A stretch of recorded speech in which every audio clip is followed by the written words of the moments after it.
لڑکا ہے اس سے یہ تھریٹ کرتے رہے, لائف تھریٹس دیتے رہے, اسے جان سے مارنے کی دھمکیاں دیتے رہے, اور یہ ان کے اوپر اس حوالے سے مقدمہ درج ہے, جبکہ مفتی عزیز کے اوپر بدفعلی اور زیادتی جو ہے اس کا مقدمہ درج ہے. ذرائع کے مطابق مفتی عزیز الرحمان جو ہیں, جو سب سے بڑی خبر ابھی تک کی سامنے آئی ہے وہ یہ ہے کہ مفتی عزیز الرحمان نے جرم کا اعتراف کر لیا ہے. پولیس کے مطابق عزیز الرحمان نے تفتیش کے دوران اعتراف جرم کر لیا ہے اور اپنا بیان جو ہے وہ پولیس کو بالآخر ریکارڈ کروا دیا ہے. پولیس کے مطابق ملزم نے بیان دیا کہ یہ ویڈیو میری ہی ہے جو صابر شاہ نے چھپ کر بنائی تھی.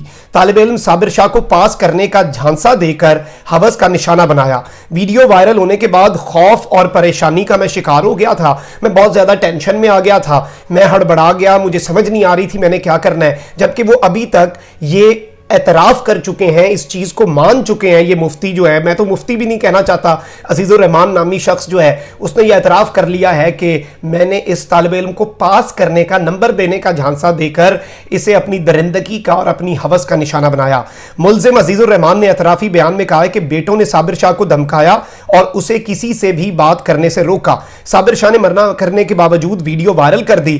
میں مدرسہ نہیں چھوڑنا چاہتا تھا, میں اپنی جاب سے نہیں ہٹنا چاہتا تھا, میں بہت زیادہ ڈر گیا تھا, اس لیے میں نے یہ ویڈیو بیان جاری کیا. جبکہ مدرسے کے منتظمین نے اور محتمم ویڈیو کے بعد مدرسہ چھوڑنے کا مجھے کہہ چکے تھے, اور مجھے لگا کہ اس طرح کی ویڈیو میسج میں ریکارڈ کروں گا, جھوٹا حلف اٹھائے گا یہ شخص. ایک اور اس نے توہین کر دی میرے نزدیک, اور ایک اور اس نے, جسے آپ کہتے ہیں نا کہ جرم کے بعد ایک اور جرم, تو اب اس نے یہ بھی اعتراف کر لیا کہ اس نے جھوٹا حلف اٹھایا تھا. قرآن پاک پہ یہ ہاتھ رکھ رہا ہے, سامنے کتاب رکھی ہے. مجھے تو اب یہ بھی نہیں ہمیں کنفرم کہ اس ویڈیو کے اندر سامنے مقدس کتاب قرآن پاک ہی ہے, کیونکہ یہ جھوٹ بول رہا تھا, سراسر جھوٹ تھا. اور اب یہ کہہ رہا ہے کہ میں نے وہ ویڈیو جو ہے وہ بڑی ہڑبڑاہٹ میں بنائی, اور وہ ویڈیو جو ہے میں نے بڑی پریشانی کے اندر بنائی اور مجھے سمجھ نہیں لگی, اس لیے میں نے جھوٹ بولا. اچھا, میں اب آپ کو یہ بتاؤں کہ ملزم کے مطابق وہ مقدمہ درج ہونے کے بعد لاہور کے مختلف علاقوں میں اپنے شاگردوں کے پاس ٹھہرتا رہا, یعنی کہ فرار رہا, روپوش رہا, اور مختلف شاگردوں میں اور مختلف مدارس کے اندر پناہ لیتا رہا. میری اور بیٹوں کی فون لوکیشن ٹریس ہوتی رہی, یہ ملزم کا کہنا ہے. اس دوران پولیس نے میاں والی میں چھاپا مار کر مجھے گرفتار کر لیا. اچھا, اب ملزم جو ہے اس نے اپنے بیان میں یہ بھی کہہ دیا ہے کہ میں اپنے کیے پر شرمندہ ہوں اور میں بھٹک گیا تھا اور شیطان جو ہے وہ میرے پہ حاوی ہو گیا تھا. البتہ ناظرین کرام, اس طرح کے تمام تر جو مجرم ہیں وہ ہمیشہ یہ بات کہتے ہیں کہ ہمارے اوپر شیطان حاوی ہو گیا تھا, یہ کام شیطان نے کرا دی. اس طرح تو پھر پوری دنیا میں جو آدمی غلط کام کرتا ہے وہ شیطان کرواتا ہے, پھر کسی انسان کو سزا نہ دی جائے, شیطان کے اوپر سارے مقدمے درج کر لیے جائیں. یہ اتنی ایک عجیب سی بات ہے جو انہوں نے کی ہے. لیکن یہ ان کی طرف سے اب باقاعدہ طور پر ان لوگوں کی زبانیں بند ہو گئی ہیں جو اس ملزم کو ڈیفینڈ کر رہے تھے. اور میں یہ بات بڑے شروع سے کرتا آیا ہوں کہ یہ جتنا ہی گھٹیا فیل ہے, جتنا ہی یہ گندا فیل ہے, جس کی سزا سخت سے سخت اس شخص کو دے کر, جو آئی جی پنجاب ہے انہوں نے کہا ہے کہ یہ ہمارے لیے ایک ٹیسٹ کیس ہے, اور یہ ہماری پنجاب پولیس کے لیے بھی اب ایک بڑا ہی مثالی کیس ہوگا. اور اگر اس میں اس ملزم کو جانے دیا گیا, اس میں اس ملزم کو اگر کلین چٹ دے دی گئی, تو ہمارا پورے کا پورا جو ایک نظام ہے اس کے اوپر ایک سوالیہ نشان لگ جائے گا, اور آئندہ پھر اس طرح کے کیسز نارمل ہو جائیں گے. تو اس دفعہ اسے نشان عبرت بنانا بڑا ضروری ہے. اور بڑے دفعہ ایسے ہوتا ہے, میں ہمیشہ یہ بات کرتا ہوں کہ اب جب جرم اگر سرے بازار ہو رہے ہیں تو پھر سزائیں بھی سرے بازار دی جائیں, لوگوں کو پتہ چلے کہ کون سا آدمی کیا کر رہا ہے. اگر اس آدمی کا جرم سب نے دیکھا ہے تو اسے سزا ہوتے ہوئے بھی سب کو دیکھنا, نشان عبرت بنائیں.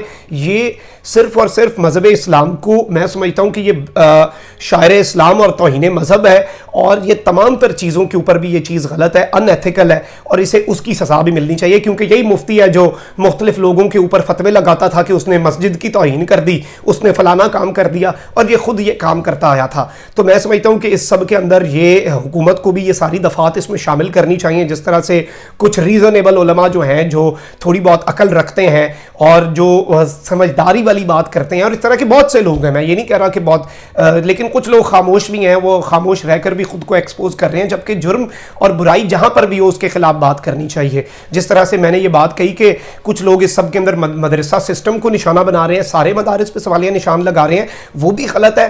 اور پھر اس آدمی کو صرف اور صرف اس لیے ڈیفینڈ کرنا کہ اس کی داڑھی ہے اور یہ پڑھاتا تھا, وہ بھی اتنا ہی غلط ہے. تو اس چیز کو بھی ہم نے ملحوظ خاطر رکھنا ہے, اور اس چیز کا بھی ہمیں ادراک ہونا چاہیے.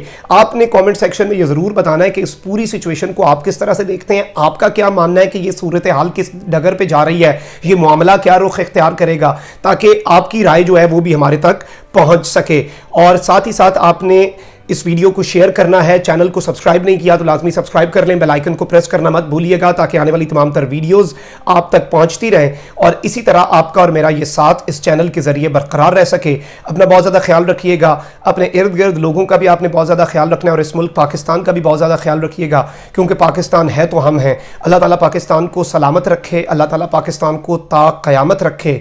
اللہ نگہبان. پاکستان زندہ باد.